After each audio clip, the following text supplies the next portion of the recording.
Nearly 3 decades after the Civil War ended, on June 20th, 1892, Jackson Plummer, a 60-year-old man in ill health, left his home with his handgun and went looking for members of the town board of Kentland, Indiana.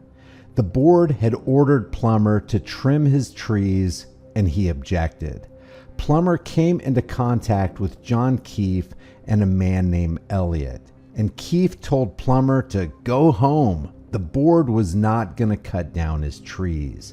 Plummer started walking home, but not before he had pointed the pistol at Elliott and a board member named Conklin and had threatened the town marshal if he were to show up. James Dorn, who was the marshal of the town, then arrived. Dorn struck Plummer with a billy club and then shot at him with a revolver without first informing Plummer of any intention to arrest him. Before Dorn struck and shot at Plummer, Plummer had not resisted or behaved violently. He had walked toward his house with a revolver in his hand and told the officer to keep away.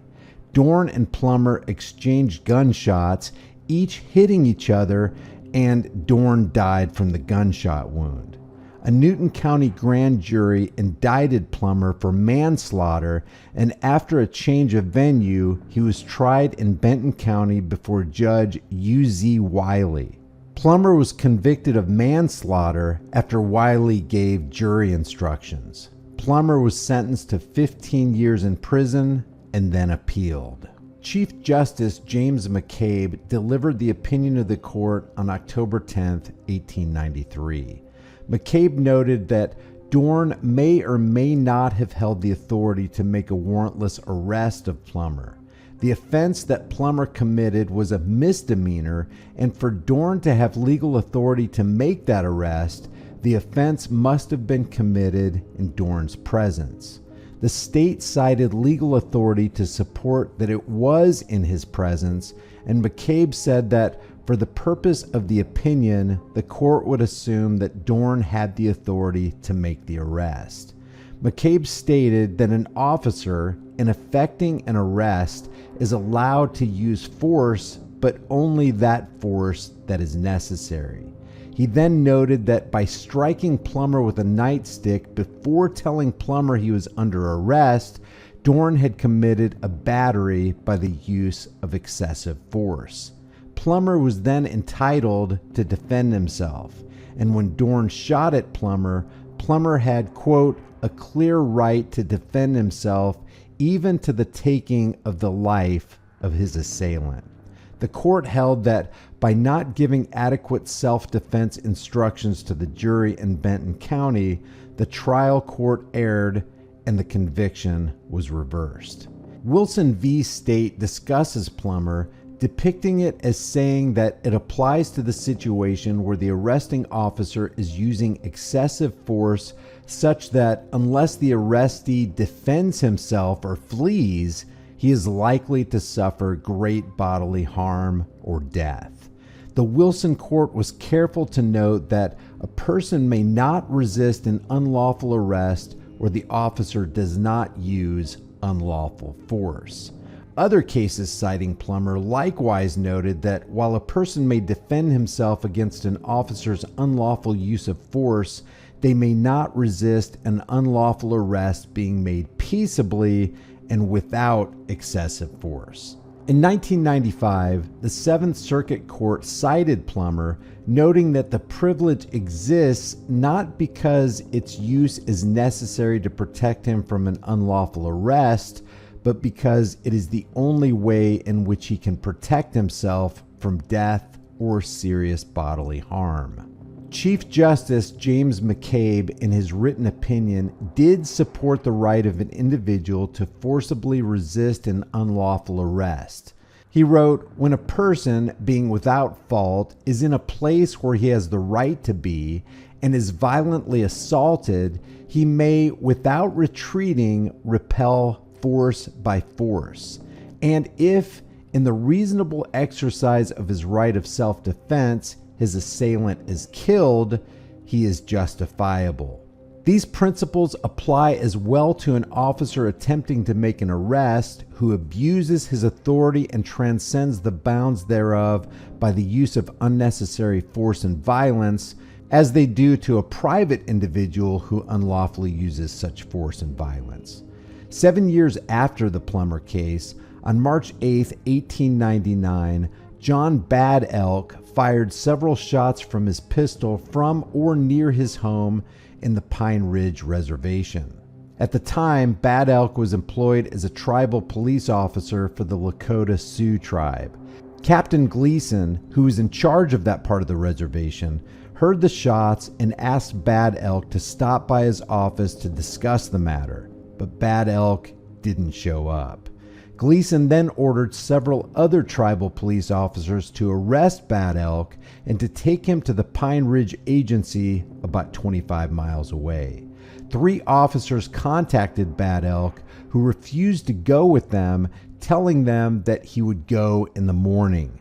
The officers then tried to arrest Bad Elk, who shot and killed John Killsback. Bad Elk claimed that Killsback had reached for his pistol and that Bad Elk fired in self-defense.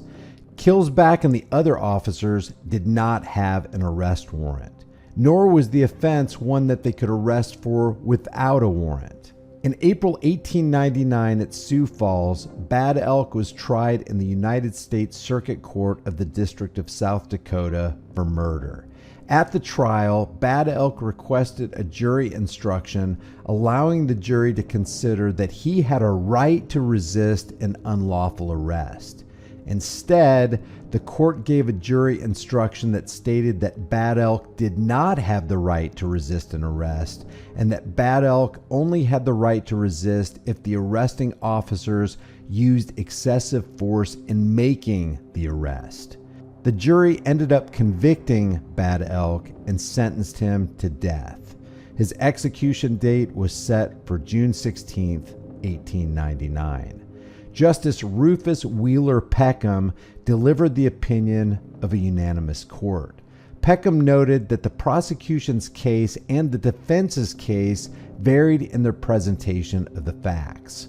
First, he noted that the prosecution did not show and the court could not find a legal basis for the arrest, that at the most, the firing of the pistol was a misdemeanor if it were a crime at all. An officer could arrest for a felony without a warrant, but to arrest for a misdemeanor, the crime had to have occurred in the officer's presence. They ruled that the captain also did not have the authority to order the arrest. The court noted that at common law, an individual had a right to use reasonable force to resist an unlawful arrest. Peckham said that the requested jury instruction was therefore material and that it was an error for the trial court not to allow it. The court stated, at common law, if a party resisted arrest by an officer without a warrant and who had no right to arrest him, and if in the course of that resistance the officer was killed, the offense of the party resisting arrest would be reduced from what would have been murder if the officer had had the right to arrest to manslaughter. What would be murder if the officer had the right to arrest might be reduced to manslaughter by the very fact that he had no such right. So an officer at common law was not authorized to make an arrest without a warrant for a mere misdemeanor not committed in his presence. The decision of the lower court was reversed and the case remanded for either a new trial or dismissal. While awaiting trial, Bad Elk died in prison on August 2, 1900.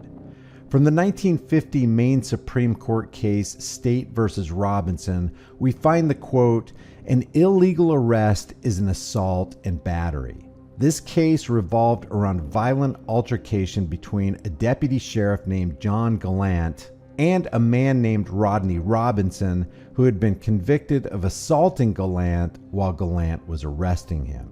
In the course of his ruling, Chief Justice Edward F. Merrill wrote, "An illegal arrest is an assault and battery.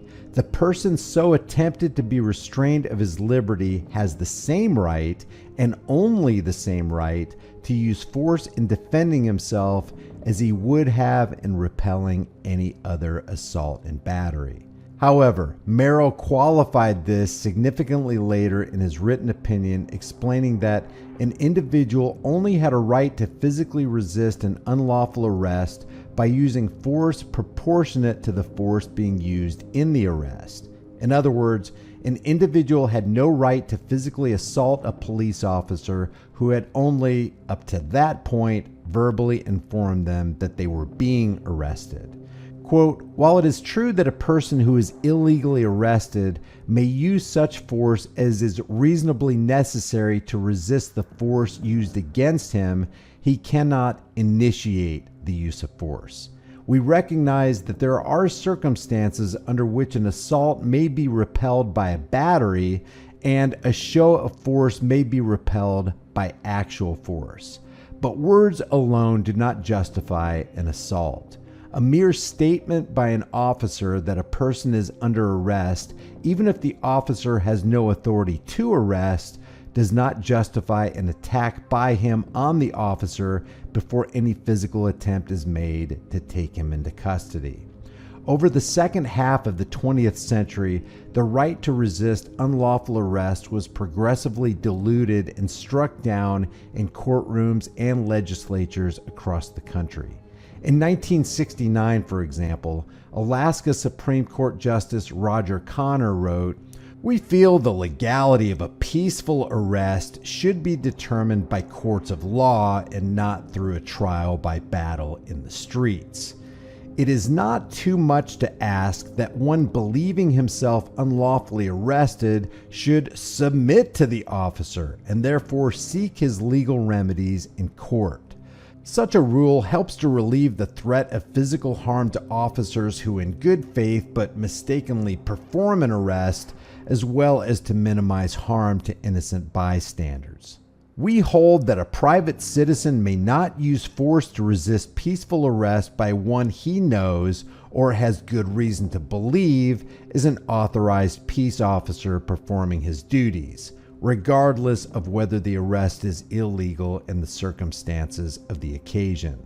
And it's claimed that the dilution of the rights to resist an unlawful arrest was attributed to four main factors: improved jail conditions and the birth of procedural safeguards, preference for judicial resolution of the unlawfulness of the arrest, difficulty in distinguishing between unlawful and an unlawful arrest, and the existence of alternative remedies. In 18th century England, where the concept emerged through landmark court cases, and in her fledgling colonies, a person wrongfully arrested did not enjoy any of the pretrial procedural rights that today a person takes for granted. Once arrested, a detainee could be confined for an indefinite period, often in deplorable conditions. The timetable for the trial of a defendant's case was uncertain at best. The absence of a formal arraignment prevented a defendant from learning of the charges that led to his incarceration. Some claim that with the ratification of the Constitution and its Bill of Rights, forces were set in motion that would eradicate much of the rationale for maintaining this common law right of defending yourself against unlawful arrest. As for current laws on resisting arrest in all 50 states, it seems only North Dakota, whose statute explicitly states that there is a legal defense against conviction for resisting arrest on the basis that the arrest was not lawful. However, even in North Dakota, the law stipulates that falsely believing the arrest was unlawful is not a defense. It also stipulates that an arrest is unlawful only if a police officer knowingly violates the law, as opposed to making a mistake in good faith. In these 14 states, the law explicitly states that the legality of the arrest, or an individual's beliefs about its legality, does not offer a defense against conviction for resisting arrest. In these 15 states, the law states that it is a criminal offense to resist specifically a lawful or authorized arrest. In those states, whether or not you're acting legally by resisting unlawful arrest will depend on how the courts have interpreted the law. And in many cases, there are still prohibitions on using physical force, especially disproportionate force, to resist even an unlawful arrest. In the remaining 20 states, the law prohibits resisting an arrest without any reference to the legality or illegality of the arrest. In other words, in most of the United States, the government asserts there is absolutely no right to resist an unlawful arrest, and even in the minority of states where the law allows for the possibility of such a right, that right is extremely limited. In practical terms, resisting an arrest, even one you believe to be unlawful, risks provoking additional violent retaliation by the government.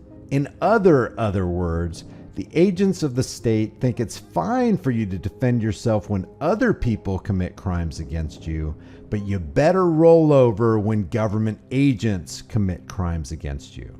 Either way, it's always going to be dangerous to be right when the government is always so wrong. Leave your thoughts about this for the world and the global thought police in the comments section below. If you haven't done so already, subscribe to this channel, hit the bell notification icon, give it a thumbs up, share it with everybody you know. Subscribe to my email list through my website, highimpactflix.com. If you want to support the channel further, the support links are below this video. Grab a shirt, become a channel member, but more importantly, know what your rights are and flex your rights. If you don't use your rights, you will lose them. I'll see you in the next video.